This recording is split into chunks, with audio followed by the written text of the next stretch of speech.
사람은 누구를 만나느냐가 참으로 중요합니다. 잘못된 사람과의 만남은 자신의 인생을 망칠 수 있습니다. 그런데 우리가 예수님을 만나면 인생이 완전히 바뀌게 됩니다. 가정이 바뀌고 사회가 바뀝니다. 성경에 나오는 삭개오, 세리마태, 예수님을 만나서 인생이 완전히 바뀐 것을 보게 됩니다.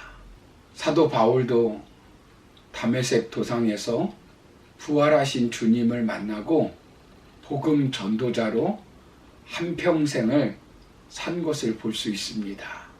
본문에 나오는 세례 요한도 예수님을 만난 후에 인생이 완전히 변화되었습니다. 세례 요한은 예수님을 가리켜서 세상 죄를 지고 가는 하나님의 어린 양이라고 선포하였습니다. 즉 예수님이 하나님의 아들이요 메시아라고 하는 것을 말하고 있는 것입니다. 그렇다면 세례 요한이 예수님을 만난 후의 삶은 어떻게 변화되었을까요? 세례 요한은 예수님이 하나님의 아들임을 증언하며 살았습니다. 본문 34절을 보시면 내가 보고 그가 하나님의 아들이심을 증언하였노라 라고 말씀하고 있습니다. 즉 세례 요한은 예수님이 하나님의 아들이심을 증언하는 삶을 살았다는 것입니다. 예수님을 증언하는데 초점을 맞춰서 살았습니다. 그의 인생의 초점이 예수님을 전하는 데 맞춰져 있었습니다. 어떤 면에서 보면 예수님을 만나기 전에는 세례 요한이 예수님보다 훨씬 더 대단한 사람이었습니다. 그는 대단한 설교자였습니다. 동생의 아내 헤로디아스를 빼앗아 자신의 아내로 취한 갈릴리 분봉왕 헤롯 안디바의 잘못을 두려워하지 않고 책망한 사람입니다. 그의 설교를 듣기 위해 수많은 사람들이 몰려오기 시작했습니다. 그때 상황을 성경은 이렇게 말씀하고 있습니다. 마태복음 3장 5절 6절을 보시면 이때에 예루살렘과 온 유대와 요단강 사방에서 다 그에게 나와 자기들의 죄를 자복하고 요단강에서 그에게 세례를 받더니라고 말씀합니다.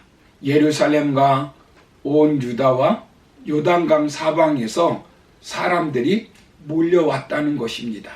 당시 종교 지도자들인 바리새인과 사두개인도 그의 설교를 듣고 회개하였습니다.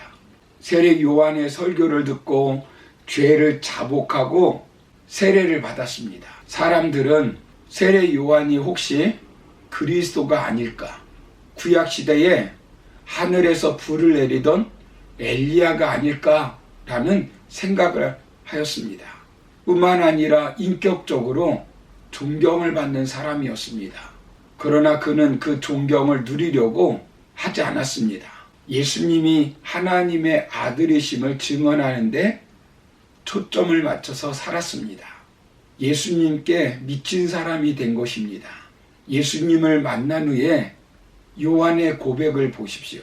본문 27절을 보시면 나는 그의 신발끈을 풀기도 감당하지 못하겠노라 라고 말씀합니다.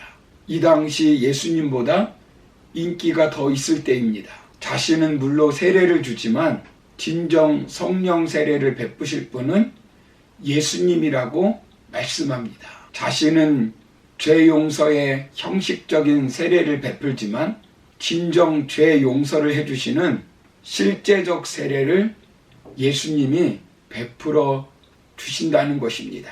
자신의 제자가 자신의 말을 듣고 자신을 따르는 것이 아니라 예수님을 따릅니다. 이때 사람의 마음이 어떻겠습니까? 많이 속상하고 배 아플 것입니다. 그런데 세례 요한은 그렇지 않았습니다.